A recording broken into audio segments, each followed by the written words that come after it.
What is the most frightening thing you can think of? There is actually a unanimously correct response.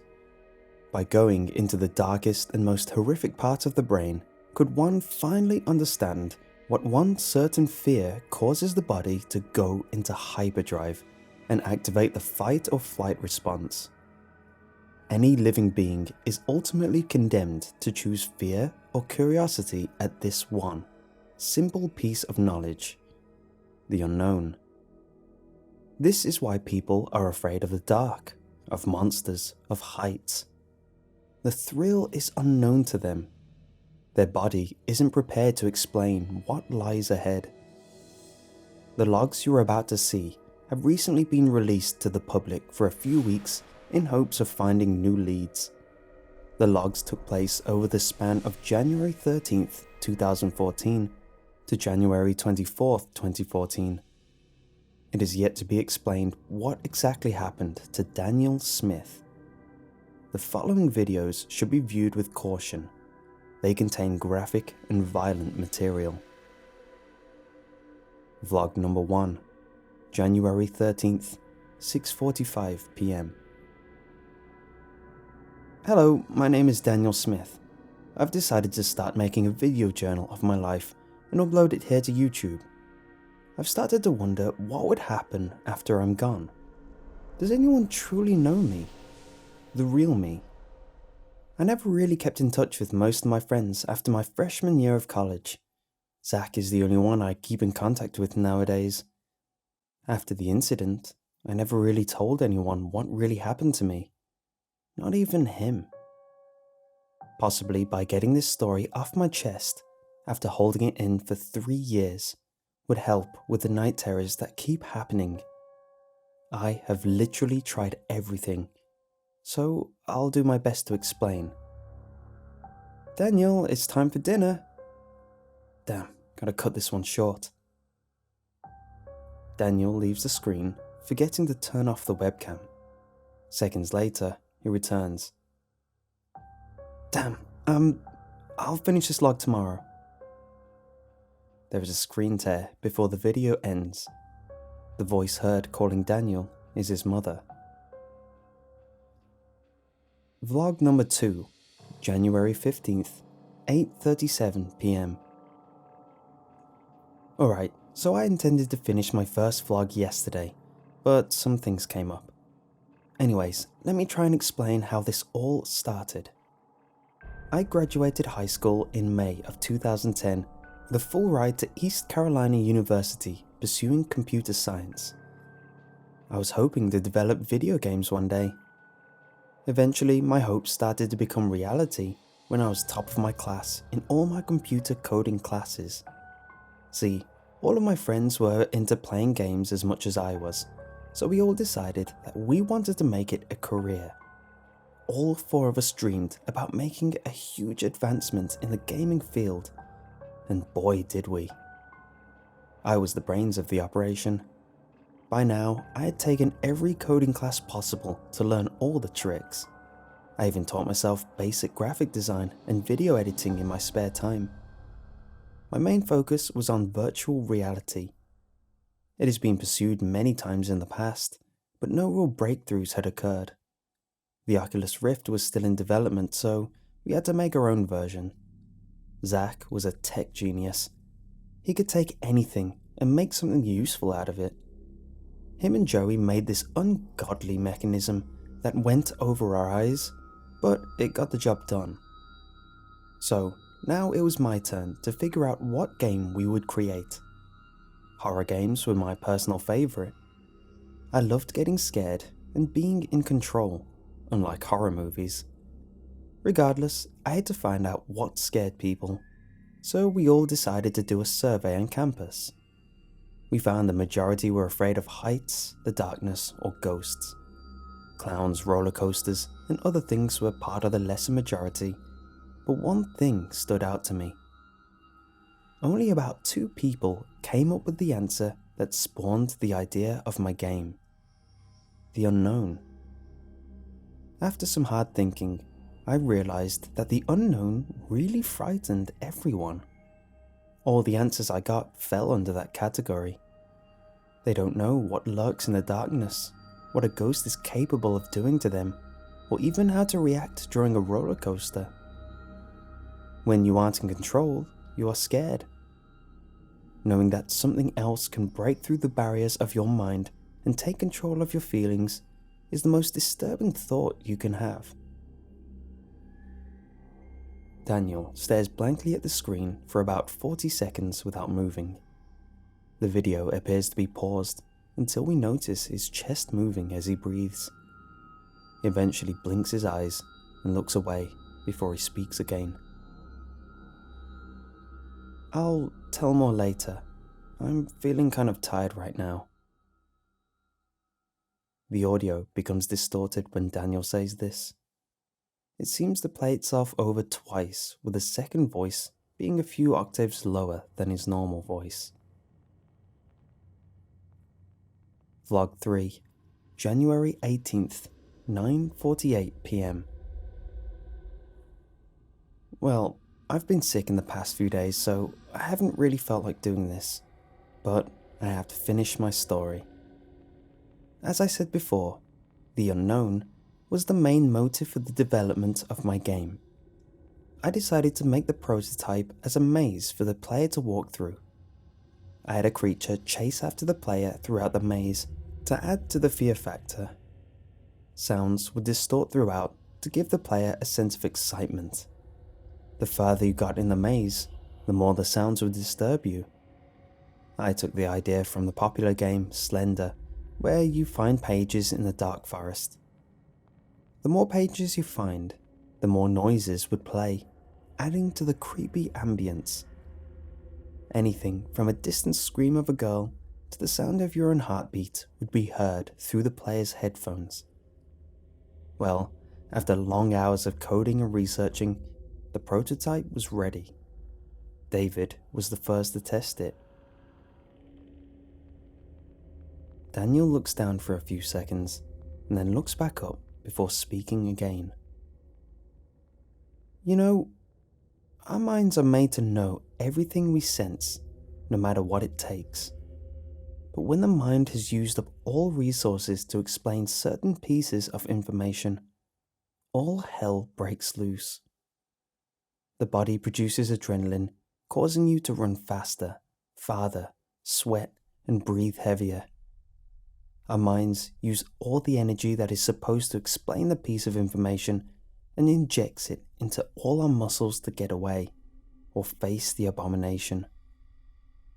I wanted to find that abomination." The video seems to slow down, and the screen flickers back to different pieces of the clip. It shows Daniel saying the words fear, disturb, unknown, and scream before the video finally cuts to black. Vlog 4, January 19th, 7 AM. This log shows an empty room. Daniel is nowhere to be seen in the footage for the first few minutes. At about 7:06 AM, the door to the room opens and the outline of a figure is standing facing the webcam. The figure stands, unmoving, for 2 full hours before the door slams shut by an unknown force. The screen then goes black. Vlog 5, January 19th, 3:15 PM. So, I reviewed the footage from last night, and I'm not really sure what happened. I think my computer overheated, causing the recording software to mess up. Anyway, the tests went pretty normal for a while. All 4 of us tried it out and loved it. David couldn't get enough of it. He was the first to suggest that we get more people around campus to try it out and give suggestions on how to improve it. We all agreed. After having dozens of kids try it out, I got to work on the suggestions. Everything from the sounds to the monster to the maze was all changed. The main concern was that people could memorize the layout of the maze after a few playthroughs. One boy suggested we play this game called Amnesia: The Dark Descent, to help come up with a more fear-inducing gameplay. I found the game and loved the impact. It's a first-person survival horror game where you have to navigate through a haunted castle, avoiding monsters and solving puzzles. The hook of this game is when you are in darkness too long, your character starts to hallucinate. Before using their idea, I decided to contact the developers before making my own knockoff. After explaining that I was in college, what my major was, and the project we had going, they approved. They actually wanted to send me a few of their discs and drives that had in-depth information on the game and how it was created. They just wanted most of the credit when and if it hit big. I skipped my classes on Friday to get an early weekend start on the game and got pretty far into it. I swapped the maze idea for an abandoned insane asylum. I also took out the single monster idea and had multiple deranged beings come after you or pop up in windows. I decided to take out some of the audio to make it much quieter. I would still put the distant scream and the heart monitor for your heartbeat, but much less unknown background filler. Doors would creak, your footsteps, and when you were attacked, the beings screamed and clawed at you.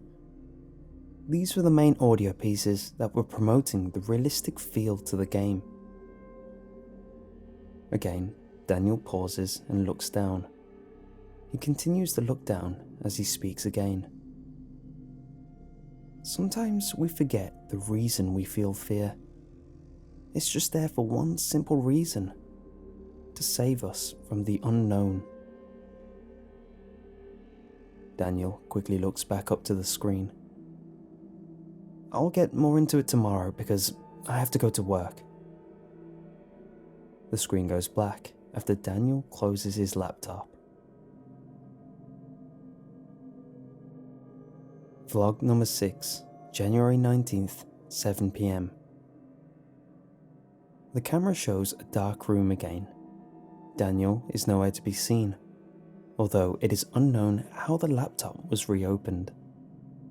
The door to the room is shut, and there is no noise. At 7:06 PM, the door to the room slowly opens, and the dark figure from before stands unmoving for 3 full minutes before entering the room.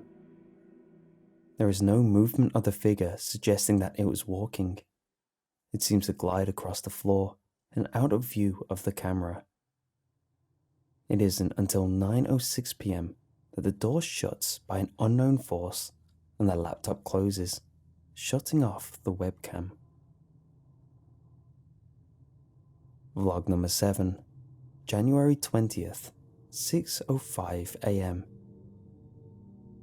Daniel's eyes are bloodshot and tired looking.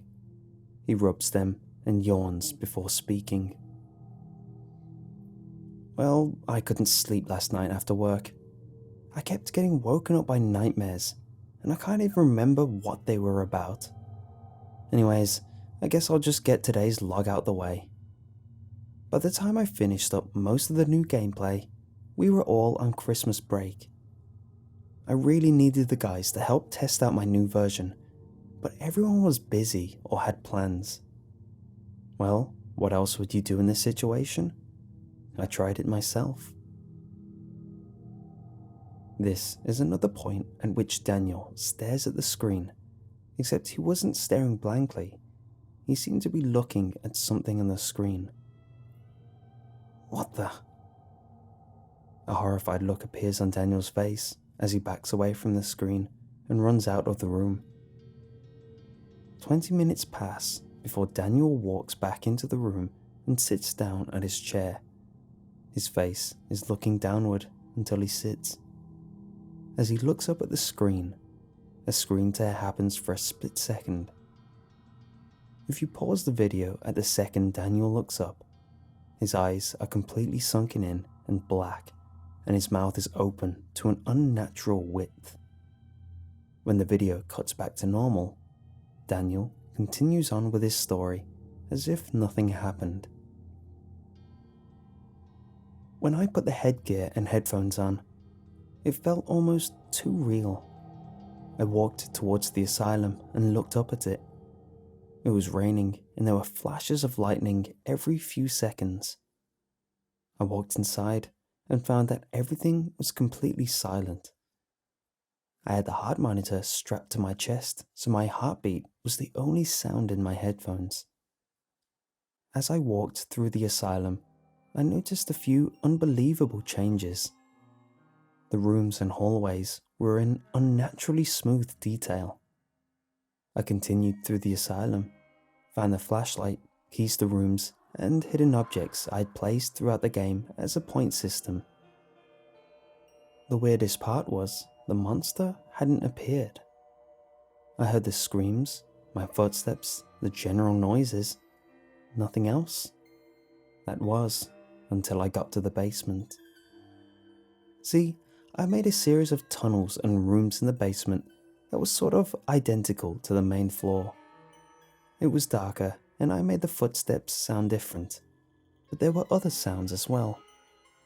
I would hear an extremely light scratching sound on the concrete walls if I would stand still. Sometimes I would hear low whispering right in my ear and maniacal laughter far in the distance. This disturbed me. I made every fiber of this game and had no recollection of putting those in there.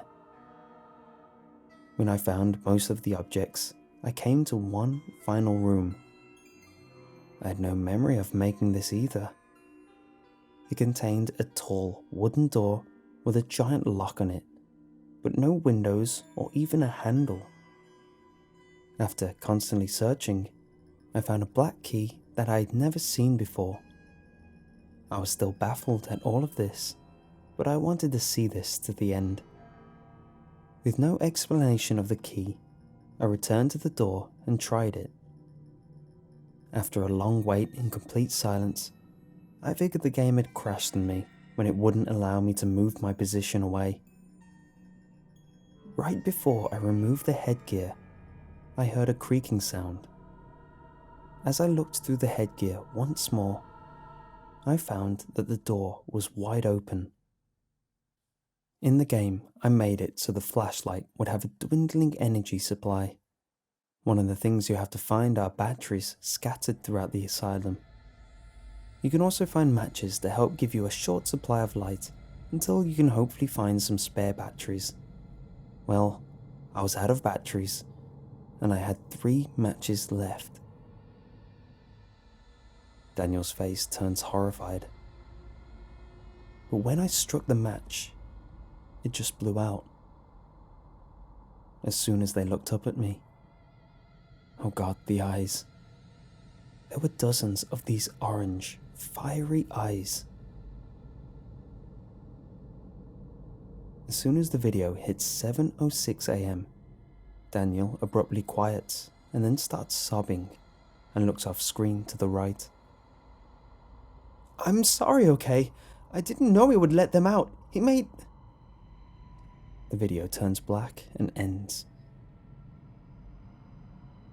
Vlog number 8, January 20th, 11:02 PM. Daniel is seen standing in the middle of the room with his back turned to the screen. He is completely nude, except for a bag covering his head. His arms are outstretched, and he has 3 gashes on his back. A deep whispering sound is the only thing you can hear from the video. Daniel stays silent, standing in this position until 11:59 PM. The video ends at 12 AM the next morning. Upon further investigation of this clip, the audio was increased intensely.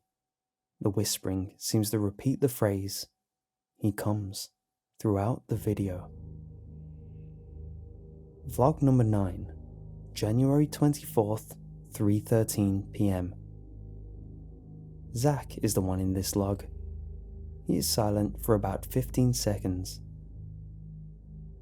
"So, Daniel's mom told me he was making these video logs, and I just wanted to come and finalize them for him by telling everyone what happened. Daniel was found lying in his room here a few days ago. He was naked and cut up pretty bad.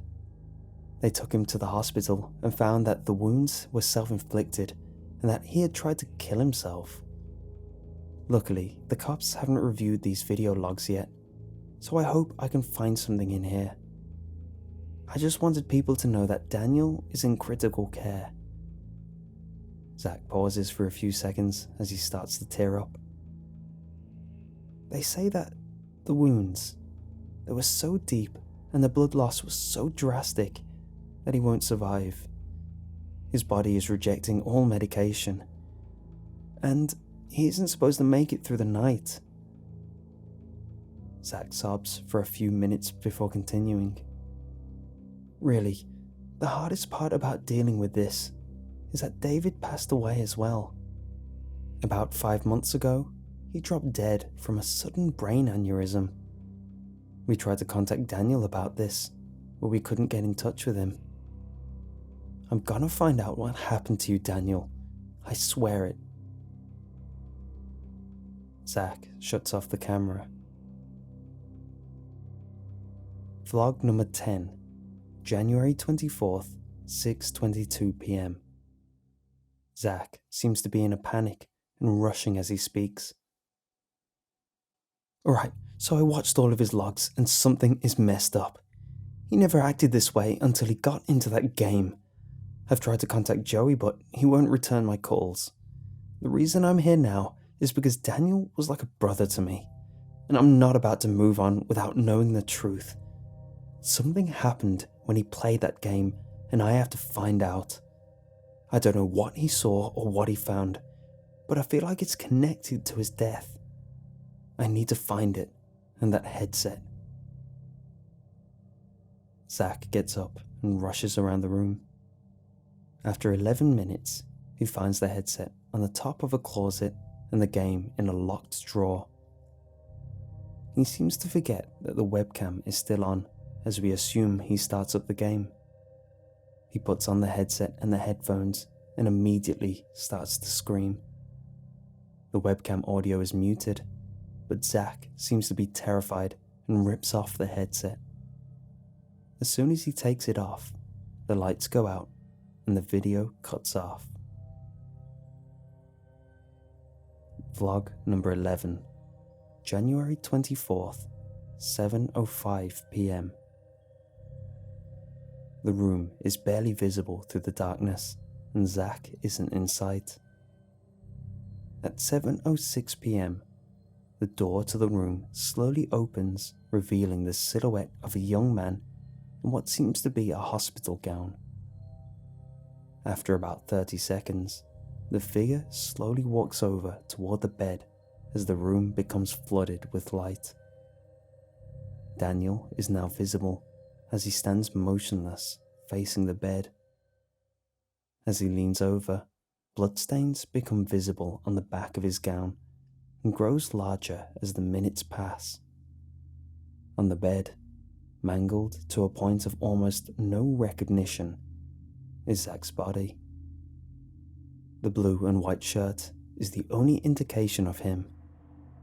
Daniel starts laughing maniacally. His body starts to contort unnaturally. His bones start breaking. He leans back and walks on his hands and feet towards the screen. His eyes are pitch black, and his mouth is in a devilish grin. He laughs for a few seconds before the deep voice erupts from his mouth and says only 2 words. He's here.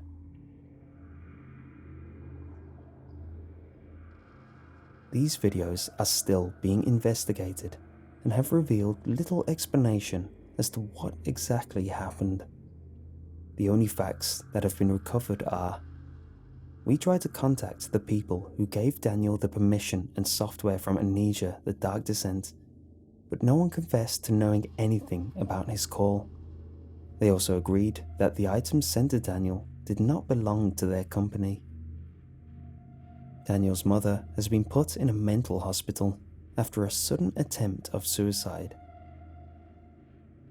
Zach's body had multiple gashes, similar to the one seen on Daniel's back. Daniel's whereabouts are still unknown.